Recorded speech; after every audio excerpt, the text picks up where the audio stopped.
Salut à tous, ici Architecte depuis mon studio Tower Audio à Nice. Bienvenue à vous pour cette vidéo de rentrée. Je suis désolé, les vacances sont finies. Et justement, on va remettre le pied à l'étrier avec un plugin qui nous vient de nos amis français de chez Arturia. Merci à eux d'ailleurs de m'avoir proposé ce plugin en exclu. Comme ça m'a permis de le tester et de vous faire une vidéo pour la sortir le jour J. Donc merci vraiment à eux de leur confiance, ça fait plaisir. Mais en tout cas, le plugin d'aujourd'hui, c'est un plugin de disto, c'est un plugin créatif, un FX créatif, et ça c'est toujours cool parce que les FX créatifs, ça permet vraiment de faire du gros sound design et vraiment de pimper un synthé qui va être très simple, d'en faire quelque chose de complètement différent. Ça peut être un synthé, ça peut être une piste de batterie, ça peut être une voix, ça peut être ce qu'on veut. En tout cas, ce qu'on va voir, c'est on va voir en gros le concept du plugin, et puis après on va regarder dans le contexte et bien des exemples, puisque c'est toujours mieux de le faire. Voilà, juste pour resituer, vous vous souvenez qu'ils avaient sorti EFX Fragment, donc c'était leur premier effet créatif, puisque vous savez Arturia reproduisent depuis de longues années des synthétiseurs et depuis plus récemment eh bien des compresseurs, des délais, tout ça, mais qui s'inspirent de machines. Et récemment, ils commencent à faire des propres créations. Ils l'ont fait en synthé avec l'excellent Pigment, dont on va parler d'ailleurs puisque je l'ai utilisé. Et donc FX Fragment, donc c'était un plugin, on va dire à la fois de délai, reverb, de glitch. Enfin, il faisait pas mal de choses. En tout cas, donc là maintenant, c'est suivi par le deuxième. Alors la page n'est pas encore active puisqu'il n'est pas sorti encore aujourd'hui. Au niveau du prix, je pense qu'il sera proposé avec un prix promo de sortie connaissant Arturia. De toute façon, je mets le lien en description, donc vous découvrirez le prix en même temps que moi. Mais on va tout de suite passer donc au gros du sujet, c'est-à-dire le plugin de disto qui s'appelle Cold Fire. Alors avant de vous expliquer comment marche le plugin, je vais vous mettre un petit peu l'eau à la bouche et vous faire écouter tout de suite ça dans le contexte. Alors c'est la prod des abonnés, c'est la prod qu'on a travaillé ensemble pendant l'été et l'été dernier. Elle commence à prendre forme. D'ailleurs, vous pouvez reprendre les vidéos si vous souhaitez encore participer, parce que on n'a pas tout comblé encore, donc elle est en étape de production. Mais justement, je me suis amusé à l'utiliser sur le lead du refrain. Je vous fais écouter très rapidement.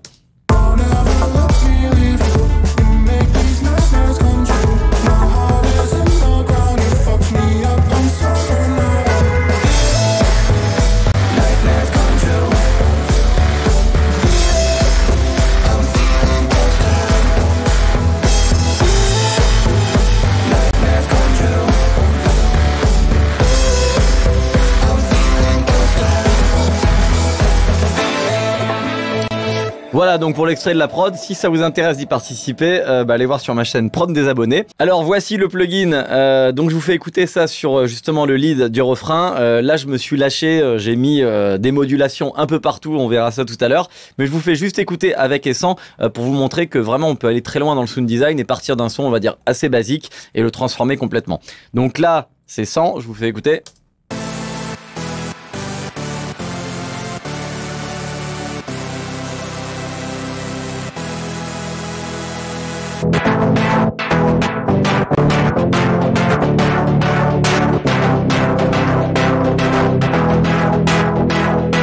Voilà, donc vous voyez qu'on peut vraiment changer un son et le triturer dans tous les sens. Là, pour l'exemple, c'est peut-être un peu trop, mais c'était pour vous montrer à quel point on peut lui rentrer dedans.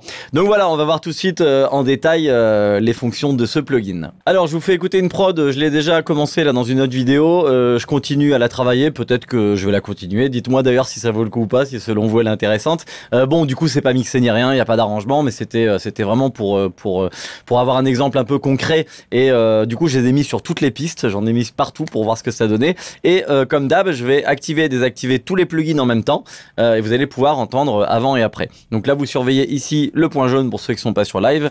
Quand j'appuie sur toutes les touches, ça les désactive tous. Donc je vous fais écouter sans.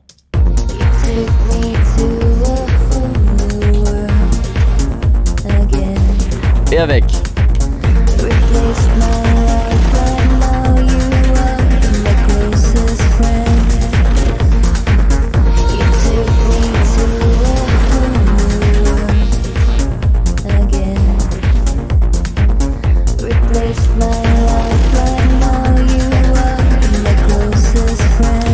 Voilà, vous voyez que ça rajoute vraiment du gras au morceau, alors un peu de volume aussi, puis ça fait ressortir certains instruments, ça lui donne un côté plus méchant et ça tombe bien parce que je voulais faire de la techno un petit peu punchy malgré la voix hein, qui adoucit un peu, mais je trouve ça sympa. Donc je trouve que ça marche plutôt bien. Il faudrait bien sûr après continuer le mix, hein, mais là en tout cas je m'arrêtais au stade de production, c'est-à-dire le côté créatif et le côté sound design. Alors on va voir, avant de voir en détail tout ce que j'ai mis, on va juste s'attarder sur le plugin en lui-même. Nous voilà donc sur le plugin en version simplifiée. On a le mode ici avancé. Qui nous permet d'aller plus loin. Alors d'ailleurs, je vous recommande quasiment toujours l'utiliser, hein, mais bon, si vous voulez pas, vous pouvez commencer par ce mode-là et puis utiliser les presets qui sont très nombreux. Il y a du délai, il y a de la distorsion. Et distorsion, forcément, il y a beaucoup de presets, modulation, FX, etc. Donc il y a pas mal de presets sympas comme d'habitude. Pourquoi il s'appelle Coldfire? À mon avis, puisque on est, vous voyez, sur un visuel froid et chaud, donc froid et feu, puisque on est sur une saturation numérique, donc qui est assimilée comme une saturation, on pourrait dire froide, voilà, et une saturation chaude qui serait une saturation analogique ici. Donc le plugin justement se sépare en deux grosses parties, la partie A et la partie B, et on a dans chaque partie une saturation. Donc là, vous voyez ici, on a Beat Inverter, on a Beat Crusher, on a Wave Folder, on a Rectifier, Wave Shaper, Transformer. Donc là voilà, tout ça c'est des saturations dites analogiques, du drive, tape, voilà, simulation de tape, simulation de tube, donc les lampes, germanium et transistor. Donc tout ça ici, voilà, c'est les on va dire à partir de transformer, c'est tout ce qui va être chaud. Et vous voyez qu'ici wave shaper, rectifier, tout ça. D'ailleurs le visu est bleu puisque ça serait des distorsions qui seraient un peu plus numériques, donc assimilées un peu comme froides. Voilà. Donc on a exactement les mêmes ici. Voilà, et vous voyez qu'en plus, dans certains cas, on a overdrive. Là, on va pouvoir jouer sur les saturations paires et impaires, etc. Là, par exemple, si je prends tape, il n'y a pas d'option, mais sur d'autres, par exemple, sur transformer, vous voyez que j'ai un transformer métal ou nickel. Voilà, transistor, j'ai auxiliaire et micro. Donc bon, si vous savez pas ce que ça veut dire, tout ça, c'est des types de saturation qui sont inspirés du monde analogique. Il suffit d'écouter et de tester, et puis vous choisissez ce qui vous plaît. Puis pour ceux qui connaissent tout ça, c'est bien de savoir déjà ce qu'on veut. Par exemple une tape, hein, on va imaginer le son que ça va donner. Donc vous avez ça sur les deux côtés et vous avez ici un filtre. Donc le filtre, d'abord vous pouvez filtrer le son, le faire résonner. Donc en low pass, band pass, high pass ou avec des comb filters, des notches. Et donc ça c'est intéressant parce que le fait de filtrer avant d'entrer dans la saturation, ça va donner un son qui est forcément très différent. Et après on a le filtre post, donc après la saturation, qui va nous permettre de filtrer le signal, par exemple s'il y a trop de basse ou trop d'aigus, d'y aller un peu modérément. Donc ça c'est intéressant, donc deux filtres dans chaque tranche, ok. Ensuite donc on a un compresseur ou un compresseur multiband ou un limiteur. Ok, ça d'ailleurs on le retrouve sur des synthés, on le retrouve par exemple sur Picband. On a du feedback, c'est une sorte de délai, et on va pouvoir utiliser ces différents algorithmes de saturation en série, c'est-à-dire lui, le signal passe d'abord là et après va là. En parallèle, c'est-à-dire que le signal arrive ici et arrive là aussi, donc il arrive neutre, on va dire, dans les deux, puis après il se mélange, ça change beaucoup le son. Là on peut inverser, ça, puisque forcément quand on est en serial, ça va changer la donne d'inverser, donc on peut tester. Stéréo, c'est-à-dire que le canal A va être traité différent du canal B, ça peut être très intéressant. Mid-side, donc c'est-à-dire que on va avoir le B ici qui sera dans les mid, et le A qui sera dans les sides. Et band split, on va pouvoir, en dessous par exemple de 1000 Hz, ça va être cette distorsion-là, et au-dessus cette distorsion-là, et bien sûr on peut bouger tout ça. Vous voyez qu'en plus le visuel change, le visuel est très joli d'ailleurs, il correspond à ce qu'on choisit, c'est assez sympa. Vous voyez que si je commence à saturer, on voit en fait l'image qui bouge. Si je prends d'autres algorithmes, on voit voilà que l'image se déforme. Donc c'est assez intéressant parce que c'est beau et puis on aime bien les plugins qui ont de la gueule. Et c'est vrai qu'Arturia depuis FX Fragment puis même la série des Augmented Voice, Augmented String, eh bien ils s'amusent à faire des visus qui réagissent au son. Et c'est plutôt cool parce que ça permet déjà d'amuser l'œil et c'est toujours sympa. Et puis de comprendre un petit peu visuellement aussi ce que ça fait. Parce qu'on voit ici par exemple qu'on est sur du Beat Crusher et là on voit que comme sur une image, on va réduire la résolution. et donc on réduit aussi la résolution de l'image. Donc c'est intéressant. Bon, on peut désactiver les animations pour peu que ça nous gêne ou pour peu que ça pompe du CPU. Voilà. À savoir que la jauge CPU est là comme tout chez Arturia. En général, je monte pas plus de 10, donc c'est plutôt bien géré. Alors, pour pas que ce soit trop rébarbatif, ce que j'ai fait, c'est que j'ai pris une boucle de batterie toute simple et assez courte, et je vais passer toutes les diverses saturations disponibles à la suite, sans les commenter, pour vous faire écouter très rapidement en fait toutes les couleurs dispo. Je pourrais bien sûr passer du temps sur chacune d'entre elles, mais je voulais pas faire une vidéo trop longue, donc comme ça vous donne un bon aperçu de tout ce qui est disponible. Alors c'est parti, je vous fais écouter la boucle déjà sans rien, donc je bypass le plugin, c'est parti.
Voilà donc pour les algorithmes, vous voyez qu'il y a vraiment beaucoup de choix. Alors c'est bien sûr un plugin créatif, mais on peut très bien s'en servir pour autre chose. Pourquoi pas aller vraiment en finesse et puis donner un petit peu de caractère à un bus, voire peut-être pourquoi pas en mastering, d'utiliser pour réchauffer le signal avec par exemple le transformer ou quelque chose comme ça. Bon, évidemment il est plutôt pensé pour aller dans quelque chose d'assez puissant, mais on peut très bien l'utiliser de manière raisonnable, on va dire. Voilà, donc ensuite le but du jeu, ça va être de moduler tout ça. Ici j'ai plein de modulations, donc LFO fonction follower séquenceur, j'en ai 1, 2, 3, 4, 5, 6, donc vous voyez que j'ai beaucoup de modulations dispo, et tout simplement je vais aller cliquer sur Assign, je vais aller ici prendre ma souris et puis aller augmenter ça. Bon, vous connaissez le système, hein, dans beaucoup de synthés maintenant c'est comme ça, et on va voir ce que ça donne.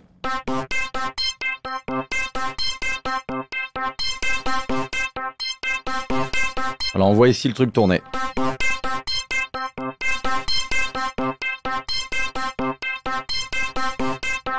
Voilà, donc le LFO, j'ai absolument tout ce que je veux, synchronisé ou pas. Ensuite, donc j'ai fonction, donc ça va permettre de faire des enveloppes, donc des enveloppes complexes ou pas. J'ai des presets d'enveloppes, ça c'est bien, et je peux les sauvegarder. Voilà, des LFO, des rythmiques.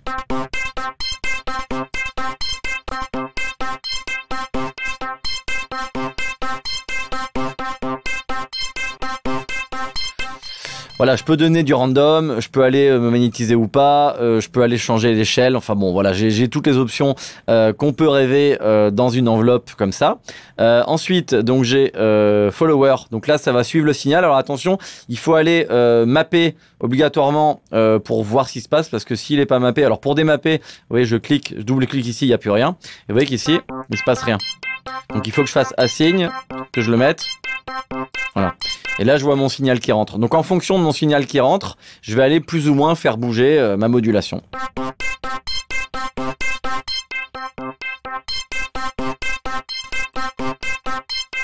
Voilà, je peux rajouter du délai synchronisé, le temps de relâchement, le temps de montée, le temps de relâchement. Donc, un enveloppe follower vraiment classique, mais il y a tout ce qu'il faut. Et ensuite, donc, un séquenceur. Là, c'est un séquenceur à pas. Je vais pouvoir, donc je vous fais écouter.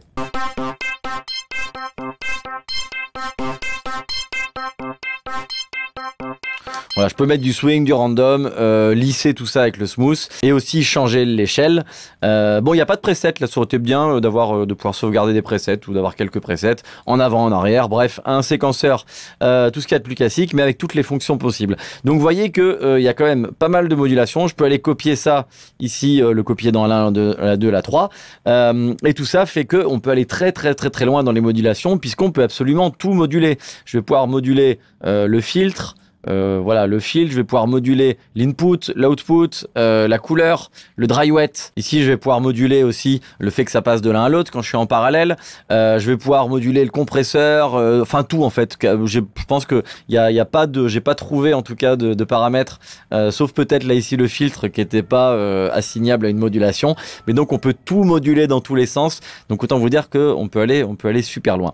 Voilà pour le principe. Je pense qu'on a fait le tour. Faut savoir que voilà, il y a deux qualités possible. La qualité studio, ça permet de travailler puisque ça va consommer moins de CPU, et la qualité render, c'est quand vous voulez exporter, c'est bien de l'activer. Alors un truc que j'aurais bien voulu, c'est quand même d'avoir une option multiband, c'est-à-dire que bon là on a quand même du multiband avec un OTT, basse contrôle, high, voilà, on va pouvoir en fait choisir comment est traité le signal, mais j'aurais quand même bien voulu pouvoir manuellement, dites-le moi si je peux, en tout cas j'ai pas trouvé pour le moment, manuellement par exemple pouvoir virer, comme là, dire que par exemple je veux pas, alors c'est pas que ça filtre, mais je veux pas que la saturation s'applique par exemple en dessous de 200 Hz et je veux pas qu'elle s'applique au-dessus de 5000. A priori j'ai pas cette option là. Alors pour ça je pourrais me mettre en bande split et par exemple ici me mettre à 200 et désactiver cette disto, mais ça m'oblige du coup désactiver pardon ici, mais ça m'oblige à désactiver ce channel et j'ai peut-être pas envie. Donc voilà, bon si jamais les gars de chez Arturia veulent bosser et rajouter une fonction, je suis preneur. Bon, en tout cas, tout est bien pensé et franchement, il y a tout ce qu'il faut et pour moi, j'ai pas vu à part ça de choses qui manquent, on va dire. Et puis la qualité des distos, je trouve est très bonne. Moi, c'est quelque chose que j'aime bien. Je suis très sensible aux bonnes distos. Toutes les distos sont bonnes. Alors, je sais pas s'ils ont récupéré des algorithmes de leur ancien plugin. En tout cas, je les comprendrai s'ils le font parce que leurs plugins, que ce soit les préamps, etc., ou les plugins récents de disto, sonnent très bien. Allez, maintenant on va écouter en contexte rapidement pour vous montrer ce que ça donne et ce que j'ai mis sur chaque piste. Donc ici on a le kick.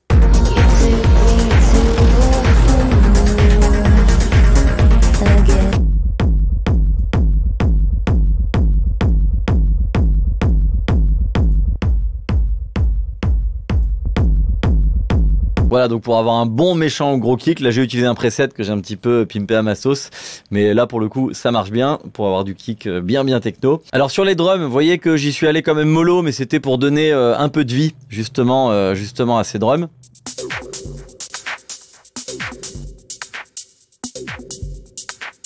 Et pour les crader un petit peu aussi, enfin un peu beaucoup même.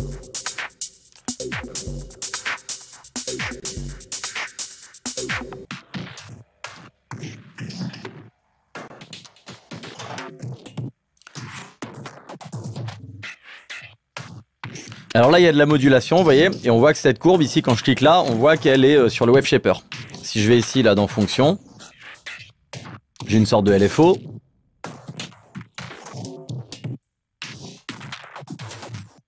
Voilà, ici, j'ai un LFO random, on va dire, et il est assigné, vous voyez, ici, à la fréquence ici du filtre. Voilà, donc ça permet vraiment d'avoir des choses très complexes. Voilà, sur ce synthé, c'est pour lui donner un petit peu de mordant.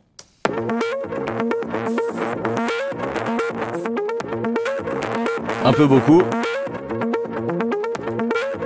Voilà, vous voyez le visu qui est cool et qui bouge. Voilà, alors sur ce synthé, j'ai mis un séquenceur en mode random. Vous voyez que les pas ici changent à chaque fois. Et vous voyez qu'ici, ça fait bouger ici le drive du Wave Shaper et aussi le drive ici là. Donc, et la fréquence également, la fréquence du filtre d'entrée. C'est ce qui donne ce côté, je vous fais écouter.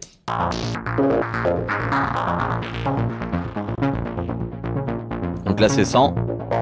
J'enlève le filtre.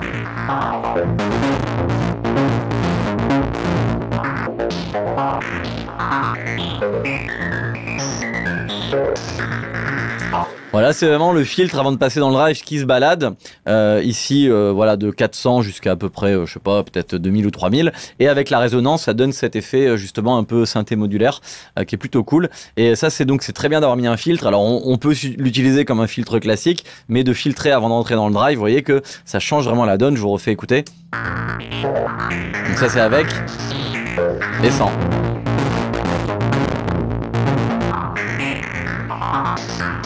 Voilà, là j'ai une grosse brasse que j'ai voulu rendre un peu plus crade. Je vous fais écouter avec et sans, donc avec. Voilà, et sans. Vous voyez que c'est pas pareil. Voilà, et là j'ai mis une enveloppe ici, et cette enveloppe, elle va aller bouger tout simplement le gain du filtre. Voilà, le combo filter. Donc regardez ce que ça donne. Voilà, si je l'enlève.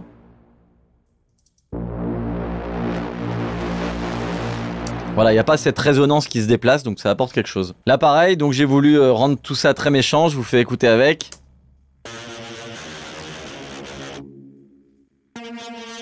Voilà, et sans.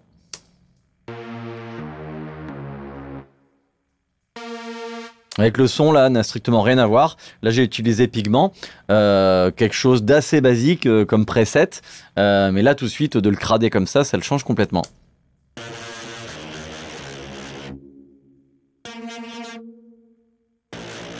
Voilà, ensuite pour cette piste, j'ai utilisé le très bon Korg MS-20 qui est sorti récemment chez Arturia, toujours évidemment, qui est un très bon synthé. Alors là pour le coup, pour quelque chose de méchant, on est servi.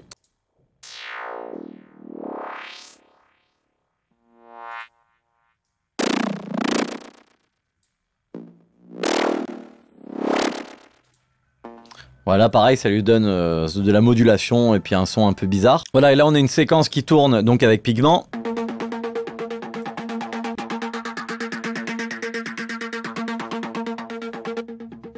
Voilà, pareil, absolument rien à voir. Et là on voit bien le LFO qui va faire bouger ici la fréquence du filtre, la résonance et à la fois le drive. Donc voilà, les trois bougent en même temps, ce qui fait que ça donne ce mouvement. Je pourrais bien sûr augmenter.